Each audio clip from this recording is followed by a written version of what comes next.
Welcome back into Talking Fitchburg. Joining me today from Fitch-Rona EMS, it's Deputy Chief Jeff Dostalek. Jeff, how you doing? I am wonderful. How are you? I'm doing good. Thank you for joining us. Sure. Joining us, and today we're talking about a hot topic, and that is heat safety.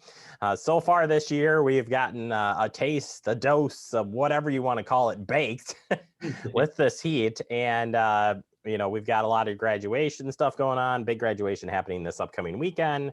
And we want people to be safe regardless of it. And, suspecting that we got the heat early, that probably means we're going to have it all summer long. So, Jeff, as we look at this from an EMS standpoint, what does Fitch-Rona watch out for, I guess, or what type of calls would you see specifically for heat related safety?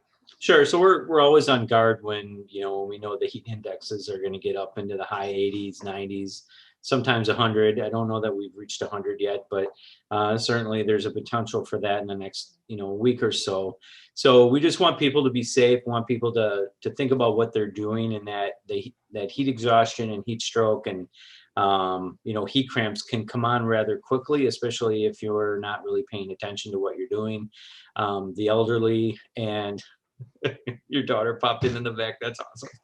Yeah, she's just was very curious about this heat safety stuff. So there you go. And what happens is if we like to be outside and, the elderly, the older adults are out there and the younger kids are out there. And I'm glad she popped in because it reminded me, kids can suffer from these things just as much as, the adults can. So we're looking for those patients that, obviously have, for heat cramps, muscle cramps and pain. Most of the time it's in the abdomen or the arms. You're just, kind of tired and, you've been out there golfing for, 4 hours in the heat and you're just kind of really exhausted. And all the way up to heat stroke. So somebody starts to get confused. They may have a fainting episode. Obviously, if they have a seizure, that's not good. Excessive sweating, or they're past the point of not sweating anymore and their skin is dry. And then very high body temperatures. So those are the things that, we talked earlier before we went on the air here that, Verona High School is going to have their graduation this Saturday, and the temperatures are scheduled to be somewhere in the mid to upper 80s. And it'll be outside and there'll be a lot of people out there. So, just take the precautions, make sure that you are hydrated well. Hydrated means water, maybe half Gatorade, half water. That's the hydration we're looking for. Making sure you wear the appropriate clothing so that you don't get, sunburn, that you have a hat on, and try to stay out of the sun if you can. And then certainly if you start to have some of those symptoms, move out of the sun and get to shade. And, even if that means you're going to miss part of that graduation ceremony, get to a place where there is shade and that you can start to cool down a little bit. Those are the things that we're really concerned about. The heat exhaustion and heat stroke are the two biggest ones that are obviously medical emergencies and need to have 911. Yeah, we've talked about it, you and I, and then we've shared plenty of safety tips during heat waves like this on checking on the elderly, checking on kids. When we look at specifically at the kids front, I remember this from EMS school, and you're going to tell us the answer here in just a second. But kids are pretty much really great. They're doing really great, and then yeah, it's as quick as that. So I guess if you could tell us a little bit about, specifically, we'll look at the kids front first, and keeping them hydrated and recognizing some of these signs, because they don't always communicate well with you. Right. They'll just keep going until it's too late. Yeah, I think the most important thing to remember is that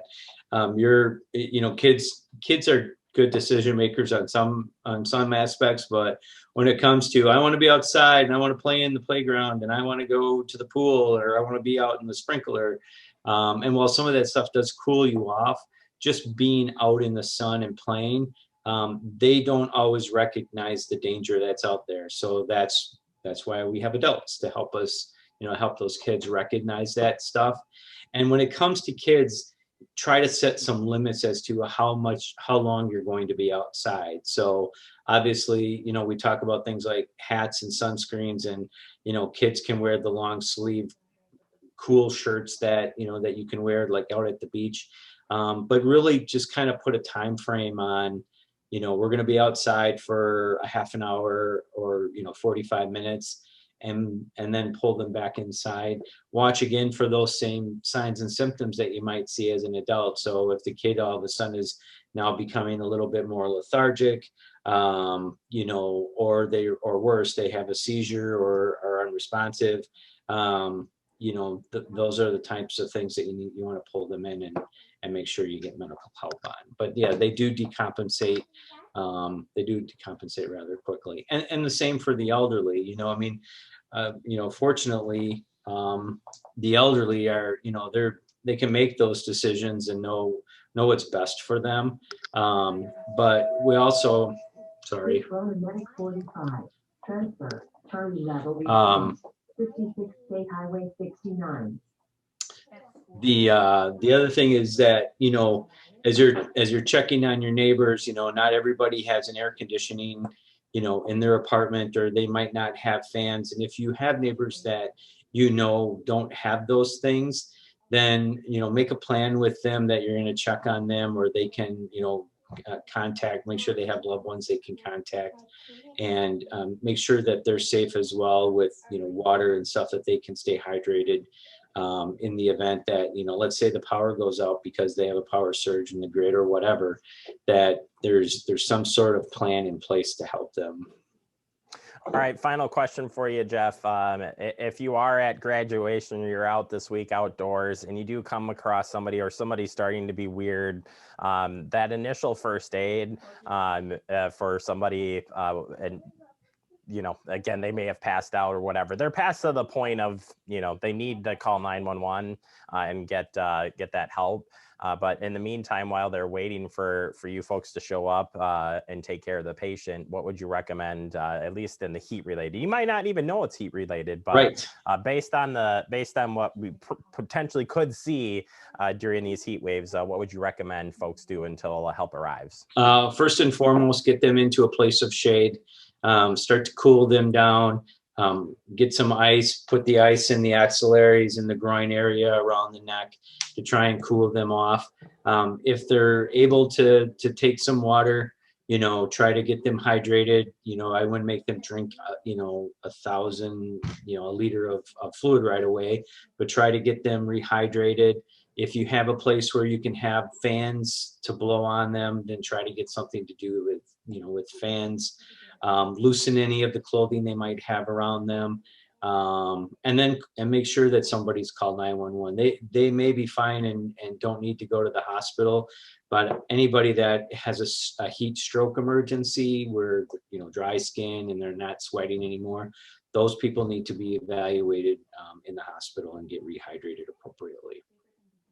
All right, Jeff, really great information. I appreciate the time, and hopefully everybody will take it safe. And I know there'll be a crew out at, sounds like at the graduation, but this will carry all summer long as well. So as we replay this, great heat information. And certainly if anybody has any questions, Jeff, you're open for phone calls and emails anytime. So anytime.